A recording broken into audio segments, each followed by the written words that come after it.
Halo semua, saya Muhammad Algi Parifatan dan kali ini saya akan menjelaskan mengenai tata letak. Tata letak adalah suatu rancangan fasilitas, menganalisis, membentuk konsep, dan mewujudkan sistem pembuatan barang atau jasa. Lalu, apa sih tujuan dari tata letak itu sendiri?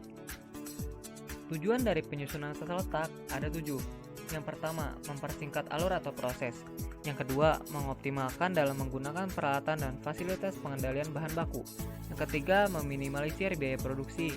Yang keempat, untuk kebahagiaan, keselamatan, kesehatan kerja, dan pekerja. Yang kelima, memfasilitasi struktur organisasi. Yang keenam, menciptakan dan menghasilkan produk yang sesuai standar. Lalu yang terakhir, melakukan pengawasan dan mengkontrol para pekerja. Nah, selanjutnya, kita akan membahas jenis-jenis dari tata letak. Dalam merencanakan tata letak, perusahaan dapat memilih beberapa tipe tata letak seperti berikut ini. Tentunya dengan tidak mengesampingkan tipe dan karakteristik aktivitas dan operasional perusahaan masing-masing.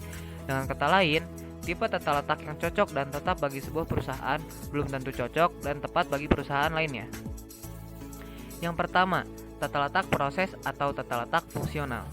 Penyusunan tata letak di mana alat yang sejenis atau memiliki fungsi yang sama ditempatkan pada bagian yang sama.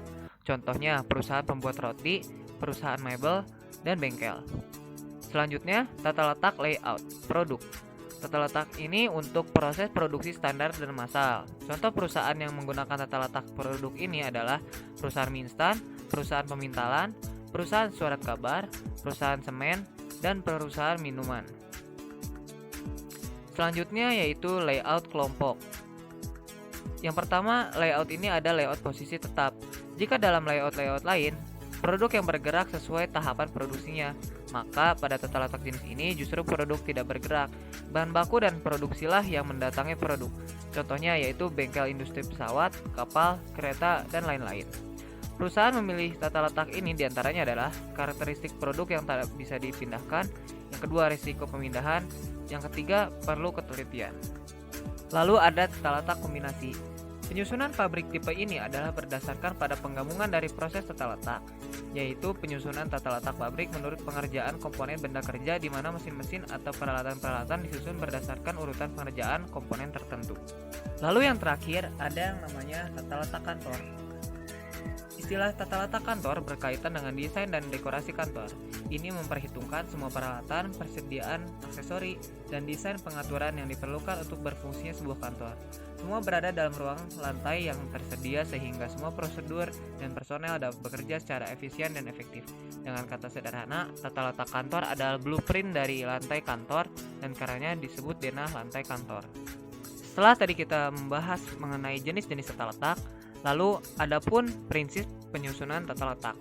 Yang pertama, prinsip atau Principle of Overall Integration, yaitu untuk menghasilkan koneksi yang harmonis serta tata letak yang baik dan benar, yaitu dengan menggunakan integrasi tenaga kerja, bahan, mesin peralatan, dan perlengkapan, serta semua faktor yang mempengaruhi proses produksi menjadi satu unit organisasi yang besar.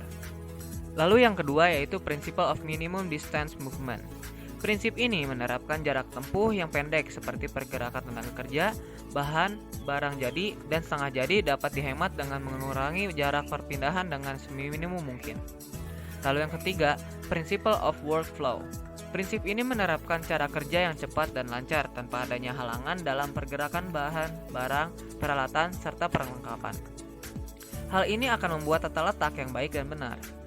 Lalu yang keempat, Principle of Minimum Space Utilization. Prinsip tata letak yang baik dan benar pada prinsip ini yaitu ruangan yang tersedia telah dipergunakan secara efektif dan efisien, baik secara vertikal maupun horizontal. Yang kelima, Principle of Satisfaction and Safety.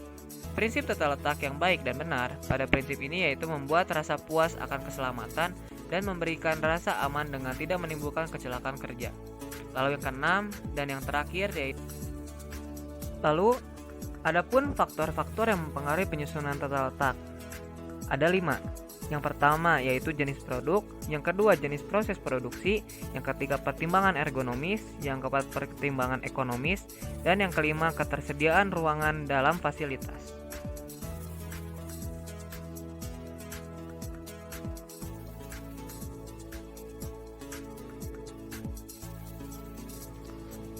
Itu saja yang mungkin bisa saya jelaskan kali ini. Terima kasih telah menonton video ini sampai habis, dan sampai jumpa.